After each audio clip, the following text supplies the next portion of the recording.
Assalamualaikum warahmatullahi wabarakatuh. Perkenalkan, nama saya Muhammad Rahmat Ramadan R dengan NIM 859579497. Fakultas S1 Pendidikan Guru Sekolah Dasar, Keguruan dan Ilmu Pendidikan Universitas Terbuka Majene.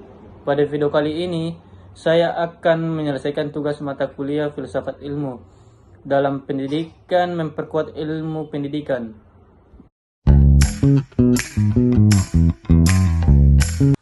Yang pertama, bagaimana filsafat ilmu mengawasi dan mempertanyakan eksistensi, keilmian, serta nilai-nilai dalam ilmu pendidikan.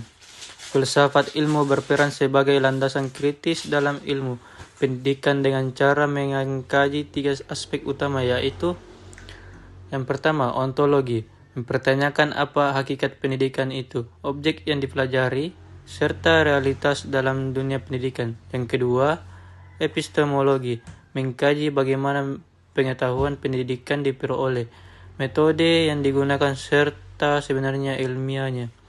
Yang ketiga, aksiologi, menilai manfaat dan nilai-nilai yang terkandung dalam pendidikan seperti etika, moral, dan tujuan pendidikan itu sendiri.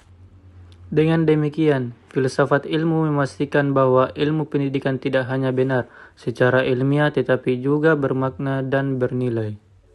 Yang kedua, bagaimana pendidikan yang bermakna dan bernilai turut memperkuat perkembangan filsafat ilmu. Pendidikan yang bermakna dan bernilai akan menghasilkan praktik pendidikan yang tidak hanya fokus pada transfer ilmu, tetapi juga pembentukan karakter dan pemikiran kritis. Hal ini memperkuat filsafat ilmu karena yang pertama, mendorong refleksi terhadap tujuan pendidikan. Yang kedua, mengembangkan pemikiran kritis terhadap teori dan praktik pendidikan. Yang ketiga, menjadi pendidikan sebagai sarana pembentukan manusia yang utuh, intelektual dan moral, sehingga pendidikan menjadi ruang aktualisasi dari konsep-konsep filsafat ilmu.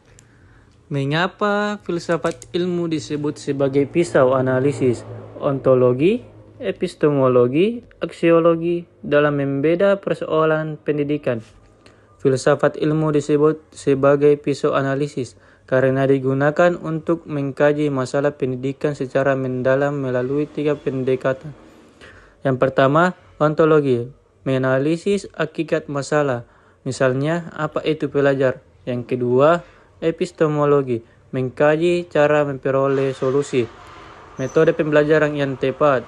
Yang ketiga, aksiologi, menilai dampak dan nilai dari solusi tersebut, apakah bermanfaat dan etis. Yang keempat, contoh konkret penerapan filsafat ilmu dalam praktik pendidikan. Contoh penerapan dapat dinilai dalam yang pertama, kebijakan kurikulum. Penyusunan kurikulum mempertimbangkan nilai aksiologi, isi materi, ontologi, dan cara penyampaian epistemologi. Yang kedua, proses pembelajaran. Guru memilih metode pembelajaran aktif karena diyakini lebih efektif secara epistemologi dan bernilai perkembangan siswa. Yang ketiga, penilaian pendidikan.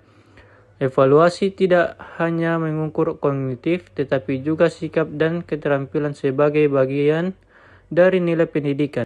Kesimpulan, filsafat ilmu memiliki peran penting dalam pendidikan sebagai dasar berpikir kritis, alat analisis, serta penentu arah dan nilai pendidikan agar lebih bermakna, ilmiah, dan bermanfaat bagi kehidupan.